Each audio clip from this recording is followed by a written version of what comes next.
Tekbir!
Konuşmaların daha etkili olması için Abdurrahman Ateş hocamız burada. Rabbim kendilerinden razı olsun.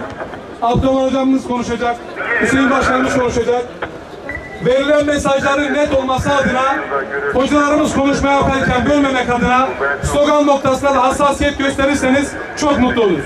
Bismillahirrahmanirrahim. وَسِيقَ الَّذِينَ كَفَرُوا إِلَى جَهَنَّمَ زُمَرًا حَتَّى إِذَا جَاءُوهَا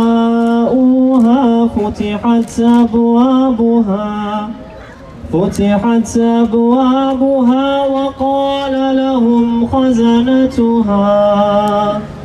وقال لهم خزنتها ألم يأتكم رسل منكم يتلون عليكم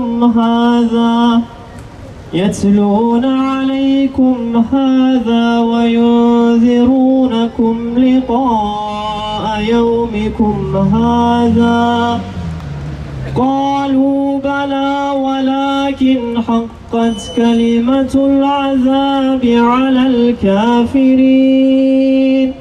Ve İsrail'de şok etkisi yaratan açıklamasını okumak istiyorum. Sizin nezaketiniz vicdanıma kazındı.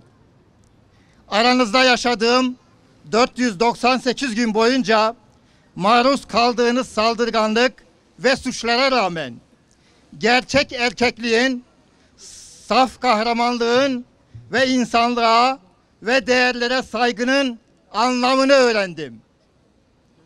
Siz özgür kuşatılmış olanlardınız. Ben tutsaktım ve siz hayatımın korucularıydınız. Bana şefkatli bir babanın çocuklarına gösterdiği gibi baktınız. Sağlığımı, onurumu ve zarafetimi korudunuz. İnanın bana, eğer bir gün buraya dönersem ancak sizin saflarınızda bir mücahit olarak dönerim. Çünkü hakikati halkınızdan öğrendim. Ve sizin sadece toprağın değil, aynı zamanda ilkelerin ve haklı davanın da sahipleri olduğunuzu anladım. Allahu Ekber, Allahu Ekber, Allahu Ekber. Kıymetli kardeşlerim, değerli basın mensupları, 2 yıldır İslam tarihinin en şanlı direnişlerinden birine şahitlik ediyoruz. Gazze halkı ve Kassam mücahitleri bütün imkansızlıklara rağmen sadece İsrail'i değil, ona destek veren bütün batılı güçleri de mağlup etmiştir. İsrail bütün dünyanın gözü önünde rezil rüsvay olmuştur. 7 Ekim Aksa Tufanı operasyonu yavaş yavaş devam eden sessiz işgali bütün dünyaya duyurmuş ve İsrail'e normalleşme hayalleri kuran bölge devletlerine gerçeği göstermiştir. Gerçek şudur: İsrail bölgedeki bütün devletleri ya işgal edecek ya da sürekli tehdit altında tutacaktır. İsrail tamamen yıkılıp yok edilmeden bölgede barışın ve huzurun temin edilmesi mümkün değildir. Bölge devletlerinden hangisi İsrail'e savaşmak için hazırlık yapmıyor ise ya halkının geleceğine ihanet ediyordur ya da derin bir basiretsizlik içindedir. Katar'ın vurulması bölge ülkelerinde güçlü bir tokat etkisi yapmıştır. Bölgedeki hiçbir ülke ve hiçbir halk güvende değildir. Kıymetli kardeşlerim, Gazze halkının ve mücahitlerin direnişi İslam ümmetinin onurudur. Bu direnişi ancak onur sahipleri sonlandırabilir. Amerika Başkanı'nın dayattığı sözde barış planının bir kısmı cazip gibi görünse de Gazze halkının teslimiyetini hedefliyor. Buradan açıkça ifade ediyoruz: Gazze halkının ve mücahitlerin kabul etmeyeceği hiçbir antlaşmayı meşru kılmaya hakkımız yoktur ve bunu kabul etmiyoruz. 2 yıllık şanlı direnişin teslimiyetle son bulmasını isteyenler Gazze'deki çocuklar kadar bile cesaret sahibi değildirler. Bu sözde plan İsrail'in saldırganlığının son bulmasını garanti altına alacak maddeler içermektedir. İçermemektedir, evet. Bölge ülkeleri ellerinde bulundurdukları ordularla Gazze halkının güvenliğini sağlayamadıkları halde direnişin silah bırakmasını istemektedirler. Bu plan taşları bağlayıp köpekleri serbest bırakan bir anlayışa hizmet ediyor. Asla kabul edilemez maddeler içermektedir. korsan devlet İsrail hiçbir insani ilkeyi tanımadığını göstermiştir. Küresel su mutfilosuna yaptığı müdahale bunun en açık göstergesidir. Esir alınan, aktivistlere reva görülen muamele, İsrail'i yöneten iradenin hiçbir ahlaki ilkeyi kabul etmediğini göstermiştir. Tüm gemilere el konulmuş ve mazlum Gazze halkına götürülen insani yardım malzemeleri gasp edilmiştir.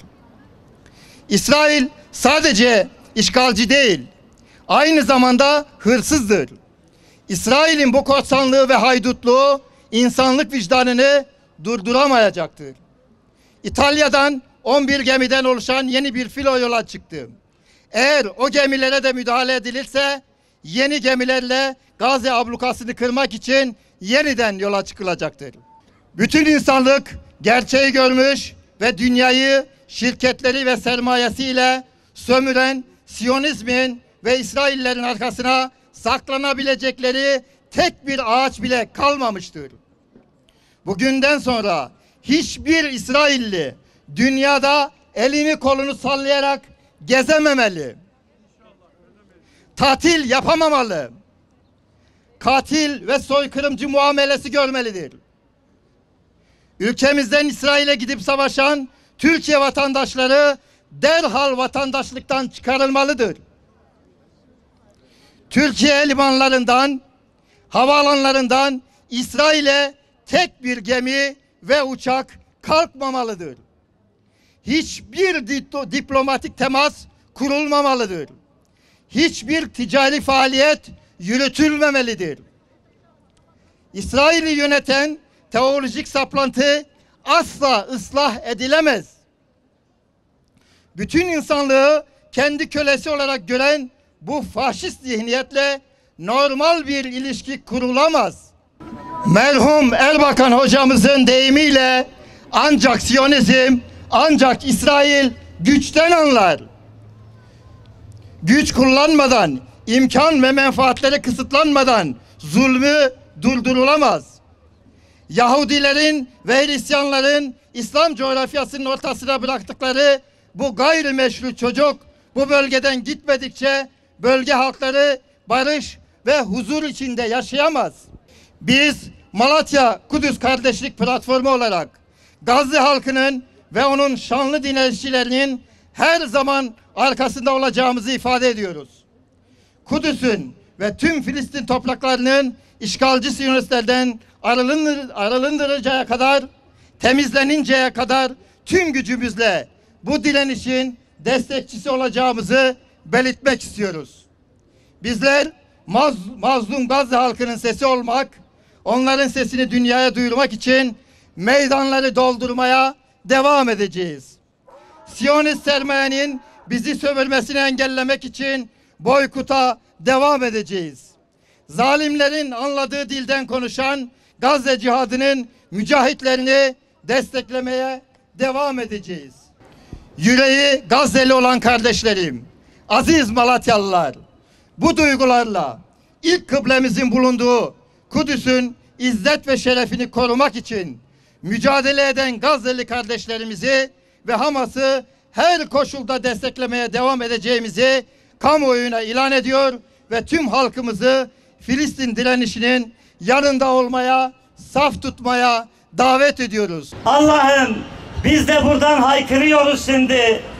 Kudüs'ü, Gazze'yi, Beytullahim'i, El Halil'i, Cenin'i, Tulkeram'i, Tubas'ı, Kalkilka'yı, Refah'ı, Han Yunus'u Hafız isminle muhafaza eyle. Amin. ABD Başkanı Trump'ı, Savunma Bakanı, şimdilerde Savaş Bakanı oldu, PETE'yi, Dışişleri Bakanı Marco'yu sana havale ettik ya Rab. Bahar isminle kahreyle ya Rab. Ebu Cehil'i, Utbe'yi, Şeybe'yi ve diğer şer güçleri Bedir'e nasıl gömdüysen onları da yerin dibine geçir ya Rab. Allah'ın İsrail Başkanı Netanyahu'yu, Savunma Bakanı Katz'ı ve diğer İsrail'de zulmeden bütün yetkili zalimleri orada savaşan Siyonistleri ve onların şehirlerini, Tel Aviv'i, Herzila'yı, Oryahuda'yı, Batyam'ı, Ramatkam'ı, Tiberya'yı, Camernam'ı, Kafkanna'yı Kahar isminle kahru perişan eyle. Gazze'deki bebekler leş sürüsü İsrail'in bombaları altında ilim ilim inlerken, Çin'de Uygurlu Müslüman Türk kardeşlerimiz Çin zulmü altında ilim ilim inlerken, şimdi öyle bir tekbir getirelim ki 100. yıl parkındaki pervasızlığın sesi yerle bir olsun Allah'ın izniyle. Amin. Gazze'de ölen bebeklerimiz için tekbir! Bombalarla parçalanan bedenleri arşa yükselen mücahitlerimiz için tekbir! Ölen bebeklerini çöp poşetiyle taşırken hasbunallah ve nimel vekil diyen analar ve babalar için tekbir! Başımızın belası, İslam dünyasının yüz karası, küreciğin kapatılması, yerle bir edilmesi için tekbir!